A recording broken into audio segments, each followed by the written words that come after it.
Views are down on YouTube and everyone is panicking, but businesses are booming because of those low views on YouTube. Now, that may not make any sense to you right now, but if you give me about 5 minutes to break this down, then you'll be singing tunes like, I can see clearly now the rain is gone. I can see all obstacles in my way. Because you'll start to identify that the obstacle that you thought was holding you back is not holding you back at all, and it's actually the opportunity. You see, so many people out here creating content are trying to create content like content creators, so they're doing anything possible to get as many views as possible instead of making focused content for a micro niche audience who has a specific painful problem so they can properly monetize on the back end of their channel with a solution of a digital product that fixes that painful problem for them. So look, views are down, and this is why views are down. For majority of people, it comes down to two things. So for one, it's AI. Now, AI, it can be a hindrance or it can be something that can really help creators, businesses, entrepreneurs, and what I call contentpreneurs grow. And a contentpreneur is somebody that uses content to drive traffic to their actual business, to their online offers, to their digital products, their communities, their softwares and whatnot, right? But think about this.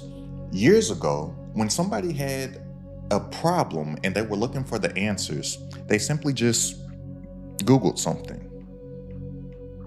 But even now, Google search results are being killed by AI. Think about this. Whenever you Google something, the first thing that pops up is AI. The AI gives you the answer first, and then below that, it has all the ranked results and whatnot. So simply because of that, impressions are down, period, across the board. And an impression is not a view. An impression is simply just an eyeball. Every single time you're on YouTube, anytime you see a thumbnail, you give that person an impression, and AI is taking a lot of the impressions. And Google is the second biggest, YouTube is the second biggest search engine on the planet because Google owns YouTube. And even on YouTube, they've been experimenting with AI suggesting stuff or suggesting content and whatnot. So stuff is not as searchable as it once was. So for one, impressions are down across the board. And then for two, views are down because of people being copycats. But one of my mentors, he told me this. He said, ain't nothing wrong with being a copycat as long as you're copying the right cat. But a lot of people, they're not copying the right cat. They're copying what they view as somebody that's popular and that has a lot of subscribers and a lot of views, and then they just try to copy and emulate somebody else's content. This is the wrong thing to do as well. Now, people within my community, they were reaching out and they were telling me that their views are down, that they're watching all these YouTube videos about views being down. Oh, what am I gonna do? Views are down across the board. And I also realized that my views also were down. So I ran an experiment and I kind of started to do this copycat strategy. If you don't know, once you see it, you can't unsee it, but 90+% of YouTube it's really just people seeing something that worked for another individual. Oh, this got a whole lot of views. How can I just copy that and make it my own video? So I did an experiment for almost 2 months straight. I think I did 52 or 54 straight days of posting videos each and every single day. And the majority of the videos that I was creating, just to run this test for myself, I was doing this copycat method. So I was finding videos that were popular, that had a lot of views. In the YouTube world, they call it an outlier. And then I just made it my own video. Now, I'm not saying that I copied the actual videos, but the packaging, the titles and the thumbnails and whatnot, what the videos were about, I took those ideas and then I put my own unique spin on it, or things that I've actually experienced, so I can make the videos mine. Didn't even watch a second of any of the videos, but I was seeing that if I played the copycat YouTube game that so many people are playing, just finding outliers and popular videos, and most people are just copying them flat out, but me putting my unique spin perspective on them to make them an Aston CEO video, if my views would increase. So I could see if for business and for sales and for the sales of your digital products, if the more views would equate to the business actually growing. So what actually happened was that I received new all-time highs on my channel.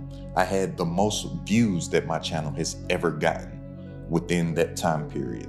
I had gotten the most subscribers that my channel has ever gotten between that time period. I had gotten the most amount of AdSense money that I had gotten between that time period.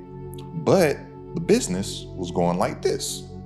So I was like, why, when everybody was saying that views are low and views are a problem, and I had even seen my own views going down, why, when I intentionally put in way more output, was doing the typical content creator strategy of copying outliers and making them my own, I got the most views, the most subscribers, the most amount of AdSense dollars, but the business went down? Why was that? Why was my business at a better spot when my views were down, when everybody was telling me, members in my community, friends, business associates and whatnot, people emailing me all these questions, my comments, and I'm seeing all these YouTube videos about YouTube's tanking, everybody's views are down.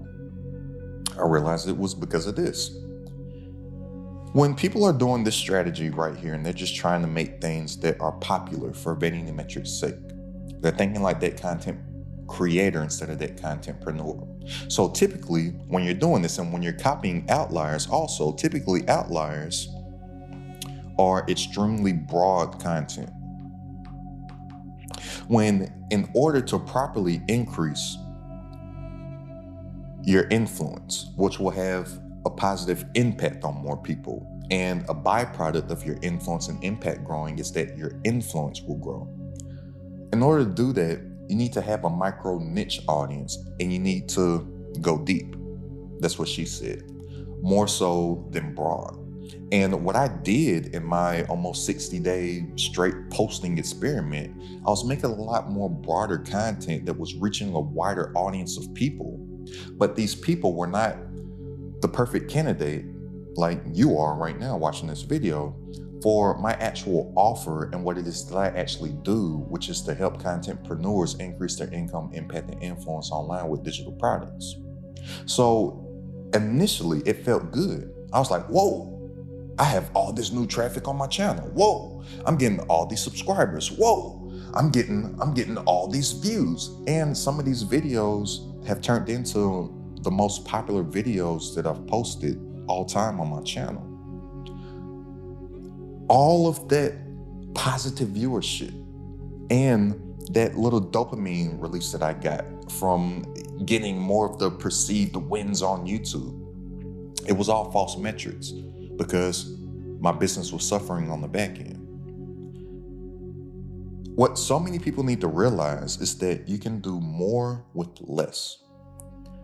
I've done this experiment multiple times also. I did it for, like I said, 52 or 54 days straight. I can't remember off the top of my head. I also did this same experiment in October, and I did a similar experiment last year, February time as well. And I kind of saw similar things. The more broad my content was, the more views I initially got, but right on the back end, the business was tanking as well.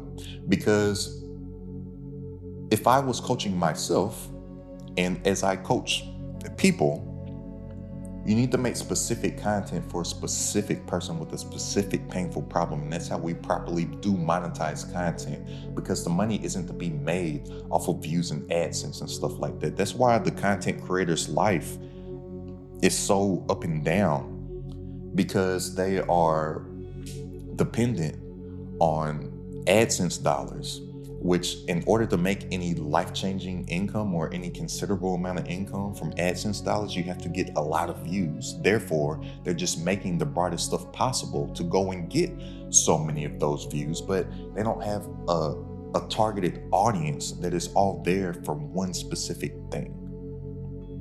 And then they're just going out and they're copying things that are getting a lot of views, not realizing that majority of those people that are getting all those views don't have a proper business and a proper structure, a proper infrastructure and a proper foundation of a digital product on the back end. And those people's business models is to either get money off of AdSense or get money from somebody that does have a business, that does have a product, that does have an offer, to pay you to get in front of your audience instead of just presenting an offer to your own audience. And guess what happens as well? Well, when your traffic slows up, those people that actually have the business will be like, oh, let's stop paying that person and let's go pay the other person that has more views than them. So you stay in this crazy fluctuation right here. So what is the fix to this? The fix is to not worry about views at all. Let me correct myself there. I'm not going to say not to worry about views at all, because you do need to build up some type of audience. But the audience that you need is not the many. You can do more with the few. Less is actually more. So this guy by the name of Kevin Kelly, he wrote this article called 1,000 True Fans. It literally changed my life when I read this. It's the foundation of everything that I'm currently doing now with my YouTube channel, everything that I'm doing now with my business, everything that I'm doing with my community, and everything that I'm currently doing with the software that I'm building right now. I built social media audiences to over 100K. I had built Instagram to like over 120 something thousand. I had built TikTok to like 15 or 16,000. I can't remember off the top of my head. I'd even experimented with paid ads. The most amount of money that I spent on ads, which were Facebook ads, in a single month was a little over $100,000. All right. Because I was thinking that I had to be everywhere at once, all these platforms, repurposing all this content that everybody's trying to do that isn't working, paying for attention and all that type of stuff. But when I read this article, 1,000 True Fans by Kevin Kelly, it changed my life, because I realized that I don't need to have the biggest audience. I don't need to be famous. I just need to be famous to a few. All right. So Kevin Kelly in this article, he said that if you get your 1,000 True Fans to pay you $100 per year, you have your do the math magical whiteboard. Boom, you have your $100,000 business, right? And I've built the 7-figure online business, and I know that a lot of people may have bigger aspirations than $100,000. But once you understand the concept of this, you can move the numbers around to make it work for whatever it is that you want to do, right? It's the concept of it. So then I came across a small YouTube channel where this guy, he only had like 100 subscribers, but on that small page, he was talking about what he was doing on another small page, which he only had about 5,000 or 6,000 subscribers. But from that 5,000 or 6,000 subscribers, he had a $30,000 per month business, because his true fans were that he needed 300 people, which his offer was basically a $100 a month offer. But those 300 people from this small pool gave him his $30,000 per month business. Now, 2 years later, he still has a small YouTube channel. I think in the scheme of YouTube, it's not that many subscribers, maybe like 30 or 40,000 subscribers, but he now has a 6-figure per month business. And if you look at his YouTube content, he typically doesn't break more than like 1,000 to 3,000 views per video. If you can do that consistently, and if you have a digital product solving a solution for their audience's problems, you can have a very successful business online. Think about this. The 1,000 True Fans, like I said, it's just a concept. But if we just look through history, people have done a lot with the little. Leonidas, he only had 300 men. Think, the movie 300, pretty dope movie, right? Story still being told to this day. Jesus, or Yahshua, right? But the Messiah. He only had 12 followers. He only had 12 disciples. He's still a pretty big deal that people talk about to this day, right? So stop thinking that you need to have the most amount of views. Stop thinking that you need to have the most amount of subscribers.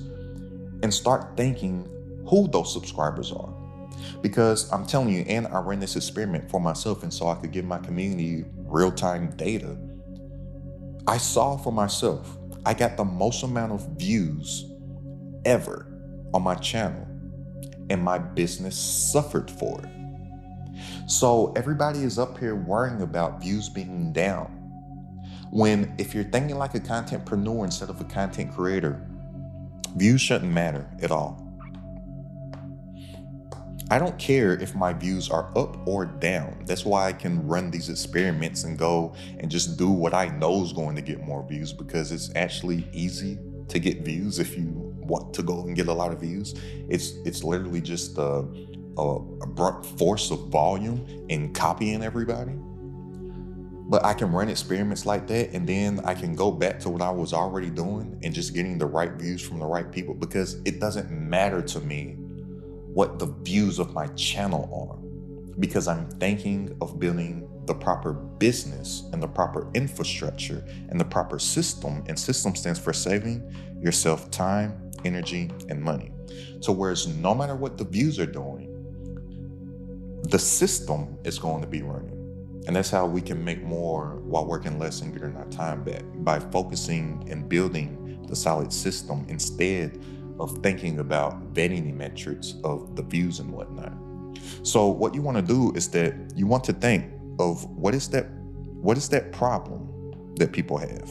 Not only that problem, what is that painful problem? Emphasis on painful.